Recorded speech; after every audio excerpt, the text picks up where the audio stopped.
कोणी तंगडं घातलं तुम्हाला माहिती आहे, आणि आपल्यामध्ये तंगडं घातलं की आपण काय करायचं ते तुम्ही त्याला करून दाखवलेलं आहे.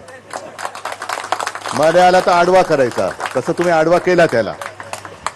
पुन्हा तो काय आपल्या वाटेला जाईल असं वाटत नाही.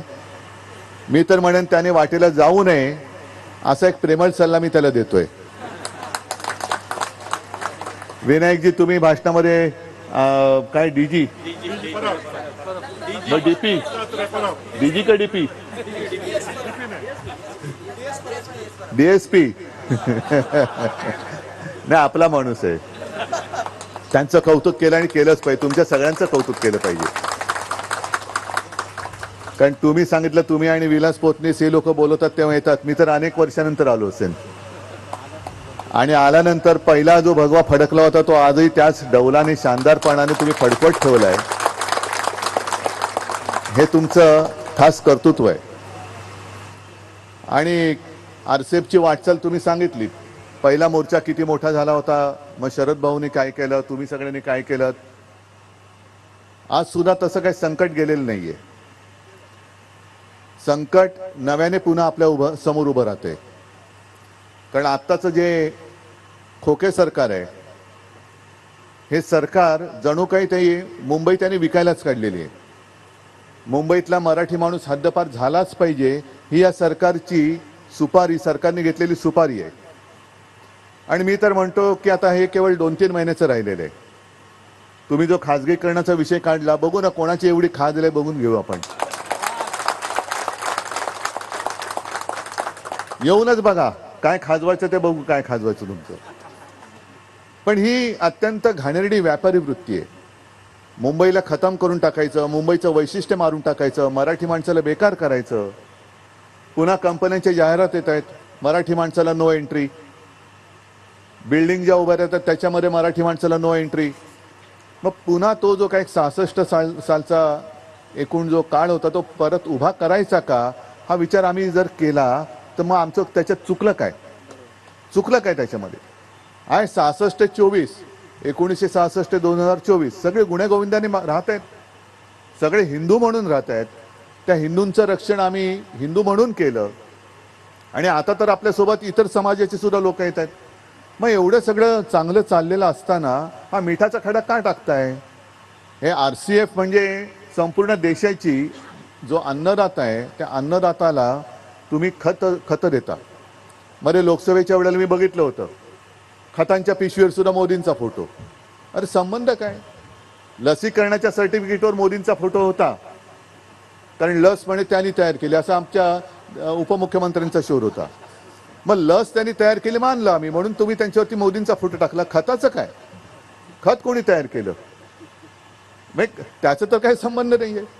पण राष्ट्रीय विचाराला खत पाणी टाकणारी देणारी ही तुमची नाही म्हटलं तरी मोठी सगळ्यात कंपनी आहे. राष्ट्रीय विचार, नुसतं राष्ट्रीय केमिकल अँड फर्टिलायझर नाही, तर राष्ट्रीय विचारांचं जे बी बियाणं आहे ते आणखीन फोफावलं पाहिजे, त्याला अंकुर फुटले पाहिजेत, आणि ते सक्षम असलं पाहिजे. ते काम तुम्ही करता आहात. शेतकऱ्यांचे जे काही मुद्दे आहेत ते मी ग्रामीण भागात मांडत असतो, पण शेतकऱ्याला मुळामध्ये बोगस बियाणं दिलं तर होणार काय. अत्यंत निकृष्ट दर्जाची खतं दिली तर करणार काय. मेहनत होते, पण मेहनत घेऊन जर सगळं बोगसच असेल, बोगस बियाणं असेल, खतं बोगस असतील, तर शेतकरी तरी करणार काय. आणि त्या शेतकऱ्याला एक तुमच्यामध्ये आधार वाटतोय, विश्वास वाटतोय की ही आरसीएफ ही माझी कंपनी आहे, आणि त्याहीपेक्षा अभिमानाचं त्याला वाटत असेल की ही आरसीएफ त्याच्यामध्ये माझ्या हक्काच्या शिवसेनेची युनियन आहे, शिवसेनेची युनियन आहे. आणि म्हणून तुमचं काम हे मोठं आहे. बोगस बियाणं तुम्ही उखडून टाकलं, मध्ये जे काय आमचीच चूक होती, आम्हीच ते पेरलं होतं, पण ते उखडून टाकलं तुम्ही. हेच काम याच्या पुढे सुद्धा करायचंय. आपला जो असेल त्यालाच कोंब फुटले पाहिजेत, आणि बाकीची जी काही बोगस असतील ते उपटून अशी फेकून द्या की त्यांना कुठेही रुजू देताच कामा नये. मी जो मराठी माणसाचा विषय तुमच्या समोर मांडत होतो, आज सुद्धा एका सगळ्या पेपरमध्ये बातमी आलेली. जिथे मी राहतो वांद्रे पूर्व, तिथे वांद्रे सरकारी कर्मचाऱ्यांची एक वसाहत आहे. अगदी लहानपणापासून पाहतोय, 50-60 वर्षापासूनची आहे. मी मुख्यमंत्री असताना निर्णय घेतला होता की तिथे जे आपले सरकारी कर्मचारी होतात, बहुतांशी नाही सगळेच्या सगळे मराठी, त्या सर्व कर्मचाऱ्यांना तिथल्या तिथे घर द्यायचं.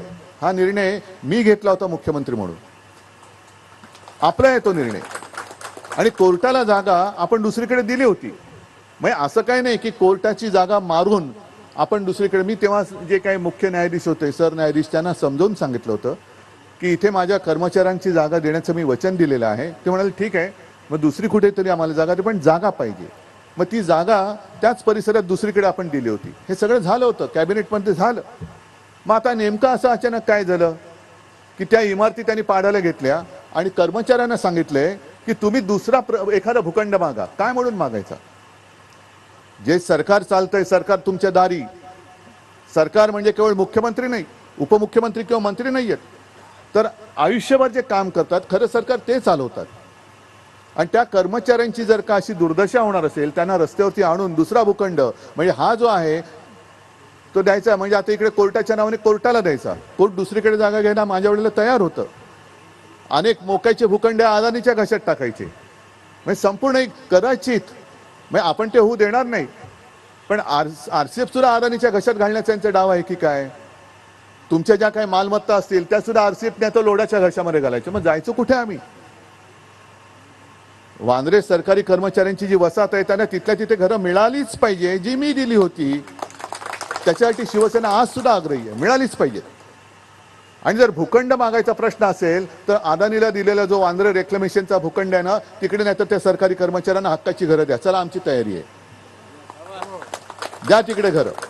वांद्रे रेक्लेमेशनचा जो आपल्या मिंदेच्या हातातलं जे खातं MSRDC, तो म्हणजे मोक्याचे सगळे भूखंड, अगदी बांद्रा कुर्ला कॉम्प्लेक्स मधला जो चांगला भूखंड होता, जिथे आपण फील्ड हॉस्पिटल उभं केलं होतं 15 दिवसात, आणि हजारो लाखो रुग्णांचे प्राण, जसं करोनामध्ये तुम्ही चांगलं काम केलं होतं तसं तिकडे आपण सरकार म्हणून काम केलं होतं. आपलं सरकार पाडल्यानंतर पहिला पवित्र निर्णय त्यांच्यासाठी काय घेतला? मालकाची सुपारी घेऊन, दिल्लीच्या मालकाची सुपारी घेऊन तो भूखंड, मुंबईचा हक्काचा भूखंड हा बुलेट ट्रेनला देऊन टाकला. काय बुलेट ट्रेनचा तुम्हाला किती उपयोग आहे? जाणारात रोज अहमदाबादला शेवफाफडा खायला का ढोकळा खायचा आहे तुम्हाला? मग ज्याची जरूरत नाही ते आमच्या डोक्यावरती लागत आहे. आणि आमच्या हक्काची जे मराठी माणसं आहेत त्यांना तुम्ही कुठेतरी मिठागरात फेकून देणार. धारावीकरांचं तेच चाललंय. अपात्र, पात्र, अपात्र, जास्तीत जास्त अपात्र ठरवून द्यायचे, मिठागरात फेकून द्यायचे, दहिसरला फेकून द्यायचे, मुलुंडला फेकून द्यायचे.